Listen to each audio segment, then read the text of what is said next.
चावलों वाले चम्मच के ऊपर रबड़ बैंड चढ़ाएं और कमाल देखें, इससे आपकी ज़िंदगी आसान हो जाएगी। आज की वीडियो आप लोगों के लिए बहुत ही स्पेशल है। आज की वीडियो को आपने स्किप बिल्कुल भी नहीं करना। इसमें आप लोगों के लिए छोटे छोटे किचन टिप्स, किचन हैक्स हैं। तो आज की वीडियो को आपने फुल वॉच करना है और वॉच करने के साथ साथ आपने मेरी वीडियो को जो है लाइक भी करना है, चैनल को सब्सक्राइब भी करना है और अपने प्यारों में शेयर भी करना है। तो इस तरह से आज की वीडियो को आप लोगों ने बिल्कुल भी जो है वो स्किप नहीं करके देखना। तो आज की वीडियो आप लोगों के लिए बहुत ही स्पेशल है। अस्सलाम वालेकुम, कैसे हैं आप सब? जहां रहें खुश रहें, आबाद हैं रहें। चलते हैं टिप नंबर 1 की तरफ। टिप नंबर 1 जो है वो मेरे इस तरह शीशे के बर्तनों से रिलेटेड है।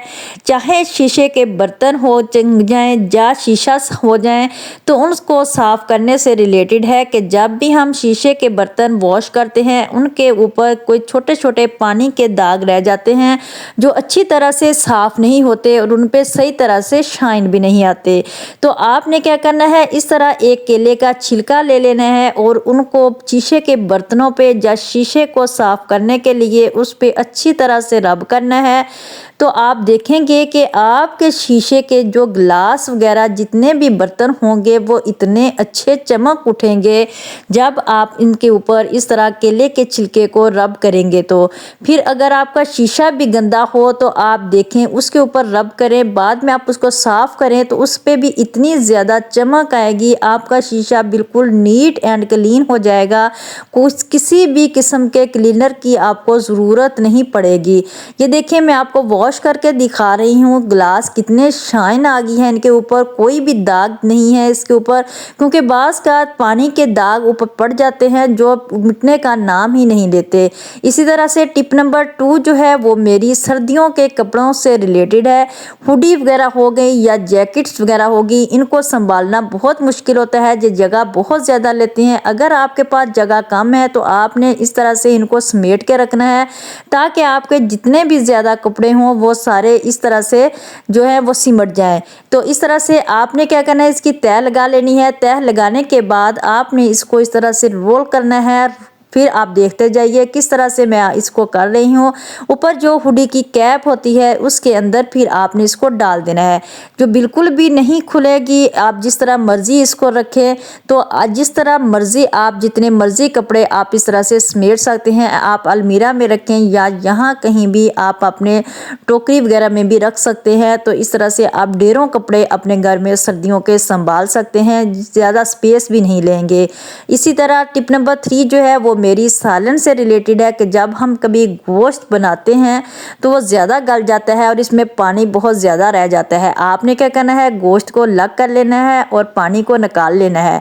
लैदा बर्तन में निकाल के आपने पानी को खुश्क कर लेना है। तो मेरे साथ भी ऐसा ही हुआ था, तो फिर मैंने पानी को लहदा निकाल लिया है और फुल फ्लेम आंच पे मैंने इसको रख दिया है। बहुत ही जल्दी ये देखें गाढ़ा हो रहा है। जब ये गाढ़ा हो जाएगा फिर मैं गोश्त इसके अंदर डाल के भून लेंगी। तो बहुत ही अच्छी तरह से हमारा गोश्त जो था वो गल गया था। अगर हम इसके अंदर ही गोश्त डाल के भूनते तो हमारा गोश्त वो जो था ज़्यादा गल जाना था और उसकी जो बुनाई थी वो भी नहीं अच्छी तरह से होनी थी। अब आप इस तरह से इसके अंदर गोश्त डालें, क्योंकि पानी हमारा ज़्यादा जो था वो जल गया है, अब यानी ख़त्म हो गया। इससे अब आप इसमें जो घी या ऑयल वगैरह जो भी चीज़ डालनी है इसको भूनें तो बहुत ही मज़े का आपका सालन बनेगा। इसी तरह से टिप नंबर 3 जो है यानी जो भी रेमेडी है वो मेरी फटी हुई एड़ियों से रिलेटेड है कि आपकी जितनी मर्ज़ी एड़ियाँ फटी हुई हों, जितनी भी आपकी एड़ियाँ मर्ज़ी हों, सर्दियों से में आपकी लोगों की एड़ियाँ फट जाती हैं। आपने क्या करना है कि एक लेमन ले लेना है। लेमन को आपने इस तरह से कट कर लेना है, क्योंकि अक्सर सर्दियों में हमारे हाथ पाँव एड़ियाँ फट जाती हैं। तो आपने एड़ियों को ज़्यादा कोई भी चीज़ और इस्तेमाल नहीं करनी। तो इस तरह से आपने लेमन के ऊपर टूथपेस्ट लगाना है और लगाने के बाद आपने अपनी एड़ियों के ऊपर इस तरह से अप्लाई कर लेना है। पहले आपने इनको अच्छी तरह से वॉश करना है। वॉश करने के बाद आप रात को सोते हुए चाहे या दिन के किस टाइम भी आप इनको इस तरह से ऊपर अप्लाई करने के बाद अच्छी तरह से फिर आप सॉक्स ऊपर से डाल लें। तो आप फिर इनको बाद में अच्छी तरह से वॉश कर लें। आपने अच्छी तरह से इसके ऊपर जो है ये लेमन और कोलगेट जो है यानी जो भी पेस्ट हो आपके पास, आपने इसके ऊपर अप्लाई करना है, रब करना है। रब करने के बाद आपने सॉक्स डाल लेनी है ताकि ये काफ़ी टाइम तक जो ऊपर से आपने सॉक्स डालनी है। रात को भी आप डाल सकते हैं, दिन के टाइम भी आप ये कर सकते हैं। फिर आपने इनको अच्छी तरह से वॉश करना है। आपकी एड़ियाँ जो हैं वो नरमो मुलायम हो जाएंगी और जितनी चाहें फटी, जितनी मर्जी फटी हुई हों वो बिल्कुल नरमो मुलायम हो जाएंगी जिस तरह बच्चों की होती हैं। तो उम्मीद करती हूँ ये वाली टिप आपको बहुत पसंद आएगी। ना तो आपको कोई वैसलीन, ना कोई क्रीम, ना बाज़ार से महंगी महंगी क्रीमें लाने की ज़रूरत पड़ेगी। आप इस तरह से सॉक्स ऊपर से चढ़ा लें और देखें फिर इसका कमाल किस तरह से होता है। इसी तरह से टिप नंबर 5 जो है वो मेरी है, चम्मच के ऊपर जो है वो आपने रबड़ बैंड चढ़ाना है और बहुत ज़्यादा सर्दियों में जो है वो बर्तनों को दोनों हाथों से धोने से जो है वो बर्तनों को धोने से टेंशन को ख़त्म करें। और इस तरह से रबड़ बैंड को आपने चम्मच के ऊपर चढ़ाना है। तो देखना है हमारे घर में बहुत ज़्यादा इस तरह के गिलास भी होते हैं और इस तरह की बोतल्स भी होती हैं जो हम इस तरह से हाथ से अंदर नहीं जा सकता, इसके अंदर साबुन नहीं लगा सकते। आपने क्या करना है कि चावलों वाले चम्मच के डंडी के ऊपर इस तरह से आपने स्कॉच ब्राइट को चढ़ाना है। ऊपर से आपने रबड़ बैंड लगा देनी है। लगाने के बाद फिर आप उसके अंदर यानी गिलास के ऊपर या कोई बड़े मग होते हैं या कोई हमारी बोतल होती है उसके अंदर आपने इस तरह से इसको फेरना है। तो वो अंदर से अच्छी तरह से साफ हो जाएगा और इसके अंदर जितनी भी कोई चिकनाई या मैल या पानी जमा हुआ होगा या कोई भी चीज़ होगी तो वो निकल जाएगी।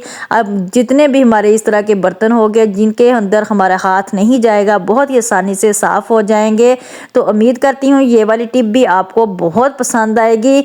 तो इसी तरह से सर्दियों से रिलेटेड है कि अगर आपके हाथ जो हैं वो बहुत ज़्यादा ठंडे होते हैं, ना तो आपके हाथ ठंडे होंगे और इससे भी आपकी जान छूट जाएगी। आपने क्या करना है, आपने ग्लव्स ले लेने हैं, जो भी आप ग्लव्स घर में इस्तेमाल करते हैं।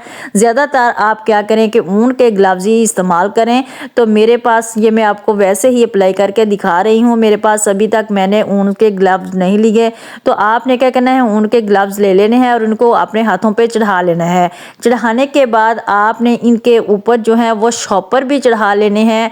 फिर आपने रबड़ बैंड शॉपर्स के ऊपर चढ़ा के अच्छी तरह से इनको बांध लेना है ताकि ये बिल्कुल भी नीचे ना आए। अगर आप ऊन वाले ऊनी जो होते हैं ग्लव्स वो इस्तेमाल करेंगे तो उससे आपके बर्तन बहुत ही अच्छी तरह से वॉश होंगे। मेरे पास ये दूसरे ग्लव्स थे, इनसे ज़रा बर्तन जो है वो अच्छी तरह से वॉश नहीं होते। तो आपने क्या करना है कि इस तरह से उनसे आपने बर्तन जो है वो वॉश करने हैं। तो आपके हाथ बिल्कुल भी गीले नहीं होगी, ना तो आपको सर्दी लगेगी। बहुत ही अच्छी तरह से आप बर्तनों को साफ़ कर लेंगे और आपके हाथ जो है ना बिल्कुल भी गीले नहीं होंगे। अभी मैं आपको अप्लाई करके दिखा रही हूँ, देखते रहना, वीडियो में मेरे साथ रहना, एंड तक जुड़े रहना। तो देखते जाइए कि किस तरह से मैं आपको दिखाती हूँ। अभी मैं आपको शॉपर भी चढ़ा के दिखाऊंगी क्योंकि मैंने पहले ही स्टार्ट कर लिया था बोलना और अभी वीडियो मैं बना रही हूँ।